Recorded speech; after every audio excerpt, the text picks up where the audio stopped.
आखिरी खत, एक ऐसा प्रेम जो वक्त की धूल में दफन हो गया। बारिश हो रही थी। वो धीमी धीमी बूंदें जैसे किसी पुराने जख्म पर नमक छिड़क रही हों। रेलवे स्टेशन की पुरानी बेंच पर आरव अकेला बैठा था। हाथ में एक पुराना लिफाफा पीला पड़ चुका, किनारे फटे हुए। लिफाफे पर लिखा था, मेरे आरव के नाम हमेशा के लिए, तुम्हारी अनाया। आरव ने उस लिफाफे को भीगने से बचाने के लिए अपनी छतरी के नीचे छुपाया, लेकिन दिल तो पहले से भीगा हुआ था। 5 साल हो गए थे उस खत को खोले बिना, पर आज न जाने क्यों वो कांपते हाथों से उसे खोलना चाहता था। बारिश और यादें दोनों रुकने का नाम नहीं ले रही थीं। 5 साल पहले देहरादून का वही कॉलेज, वही बारिश का मौसम और वही मुस्कान जिसने आरव की जिंदगी बदल दी थी, अनाया। लाइब्रेरी के बाहर जब उसने पहली बार उसे देखा था, अनाया अपने बालों से पानी झटक रही थी। किताबें भीग गई थीं। आरव ने झट से अपना रुमाल बढ़ाया। अगर मन हो तो इस्तेमाल कर लो, किताबें रो रही हैं तुम्हारी तरह। अनाया हंस पड़ी थी। वो पहली हंसी आरव के दिल में बस गई थी। धीरे धीरे दोनों की बातें दोस्ती में बदलीं, और दोस्ती प्यार में। कॉलेज की गलियों में दोनों का नाम साथ लिया जाने लगा। आरव जो हमेशा खामोश रहता था, अब हर वक्त मुस्कुराने लगा था। अनाया जो सबकी चहेती थी, अब सिर्फ आरव की हो गई थी। हर प्यार की तरह उनका भी एक इम्तिहान आया। आरव का परिवार मध्यम वर्गीय था। पिता एक सरकारी क्लर्क और अनाया के पिता बड़े बिजनेसमैन। जब बात शादी की आई तो अनाया के पिता गरज पड़े, एक गरीब लड़के से शादी करोगी, हमारे खानदान की इज्जत मिट्टी में मिल जाएगी। अनाया रोती रही, आरव चुप रहा। वो पहली बार था जब उसने अपने आप को बेबस महसूस किया था। आरव ने कहा, अगर तुम्हें मेरे बिना खुशी मिलती है तो मैं तुम्हारे लिए दूर चला जाऊंगा। अनाया ने रोते हुए कहा, पर मैं तुम्हारे बिना जी नहीं पाऊंगी आरव। लेकिन जिंदगी कभी वादों की नहीं सुनती। एक दिन अनाया अचानक गायब हो गई।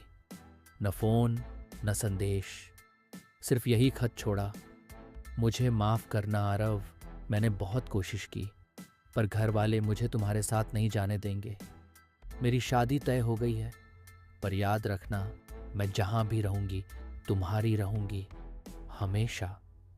उस दिन आरव ने खुद को तोड़ लिया था। उसने खत को कभी खोला नहीं, बस बक्से में रख दिया, जैसे दिल के जख्म को भी बंद कर दिया हो। आज वही स्टेशन था जहां से अनाया आखिरी बार गई थी। आरव अब एक फोटोग्राफर बन चुका था, लेकिन कैमरे से ज्यादा दर्द उसके दिल में कैद था। उसने खत खोला। अंदर सिर्फ कुछ शब्द थे और एक फोटो, उनकी कॉलेज की आखिरी तस्वीर। खत में लिखा था, अगर कभी मेरी याद आए तो उस पहाड़ी पेड़ के नीचे आना जहां हमने अपना नाम लिखा था, शायद तब भी मैं वहीं रहूं। आरव की आंखें भीग गईं। वो उसी पेड़ के पास पहुंचा, वही पुराना पेड़, अब बूढ़ा हो चुका था, लेकिन उस पर लिखा था, आरव अनाया सदा के लिए। पेड़ के नीचे किसी ने ताजा फूल रखे थे और एक छोटी सी तस्वीर अनाया की। पास ही बैठे एक बुजुर्ग माली ने कहा, बेटा, ये लड़की हर साल यहां आती थी, तुम्हारे नाम से फूल रखकर चली जाती थी।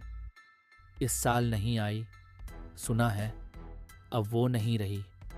आरव की सांसें रुक गईं। क्या कहा आपने? 3 महीने पहले सड़क दुर्घटना में चली गई। वक्त थम गया था। आरव घुटनों के बल गिर पड़ा। उसकी चीखें बारिश में खो गईं। उसने अनाया की तस्वीर उठाई और बोला, मैं आया हूं अनाया, बहुत देर कर दी मैंने। अगली सुबह लोग उस पेड़ के नीचे एक तस्वीर और फूल पाए। तस्वीर में आरव और अनाया साथ थे, मुस्कुराते हुए, और एक नया खत, अब मैं वहीं चला गया हूं जहां तुमने बुलाया था, तुम्हारा आरव। पास में आरव की लाश मिली। चेहरे पर शांति थी, जैसे किसी ने उसे अपने आंचल में सुला लिया हो। आज भी उस पहाड़ी पेड़ के नीचे 2 कब्रें हैं। एक पर लिखा है अनाया, दूसरी पर आरव। गांव के लोग कहते हैं, बरसात की रातों में वहां से हंसी और गीतों की आवाज आती है, जैसे 2 आत्माएं अब भी एक दूसरे के संग हों। कुछ प्रेम कहानियां मुकम्मल नहीं होती, पर वो अधूरी होकर भी अमर हो जाती हैं, क्योंकि सच्चा प्यार सिर्फ मिलन नहीं होता, वो इंतज़ार में भी जिंदा रहता है।